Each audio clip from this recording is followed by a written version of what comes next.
पण आपल्याकडे येतो। अगदी सुरुवातीला सुहासजींनी एक महत्त्वाचा आणि गंभीर आरोप केलेला आहे, जो मनसेने देखील यापूर्वी केलेला आहे। या निवडणुकीतही लक्ष्मी दर्शनाचे आरोप झालेले आहेत, ते कितपत खरे आहेत? विशालजी, हिंदीमध्ये एक म्हण आहे, गिरे तो भी टांग ऊपर. हं, अशा पद्धती अवस्था उभाटा गटाची झालेली आहे, मनसेची झालेली आहे.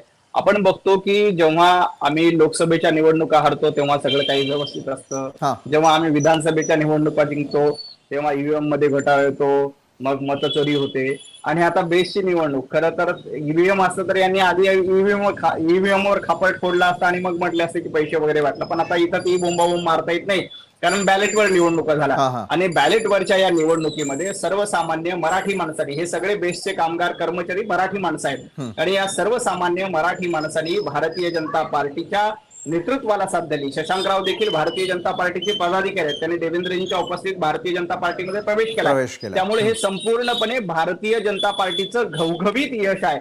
आम्ही याच्यामध्ये अजिबात राजकारण आणत नाही. आम्ही सुरुवातीला सांगितलं की सहकारीची निवडणूक ही राजकारण म्हणून किंवा राजकीय पक्ष म्हणून लढू नये, परंतु जाणीवपूर्वक उभाटा गटानं आणि मनसेनं याला ठाकरे ब्रँडचा दर्जा देण्याचा प्रयत्न केला. आणि मुंबई महापालिकेच्या पार्श्वभूमीवर ठाकरे ब्रँड कशा पद्धतीने मजबूत आहे, ठाकरे ब्रँडच ही निवडणूक लढणार. संजय राऊत 2 दिवसापूर्वी सांगत होते की ठाकरे ब्रँडचाच विजय होणार, परंतु त्या ब्रँडचा अक्षरशः बँड वाजलेला आहे.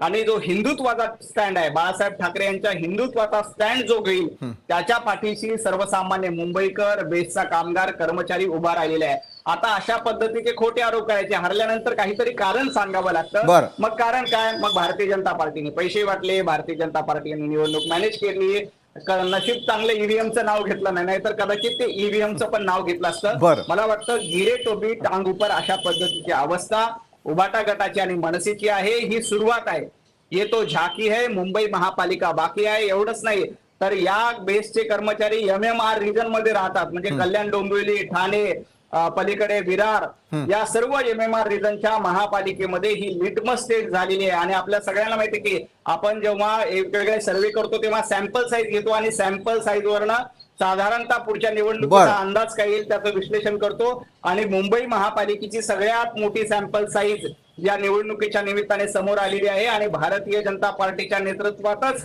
येणाऱ्या सर्व महापालिकेमध्ये भाजपचा आणि महायुतीचा झेंडा फडकेल, यामध्ये अजिबात शंका नाही.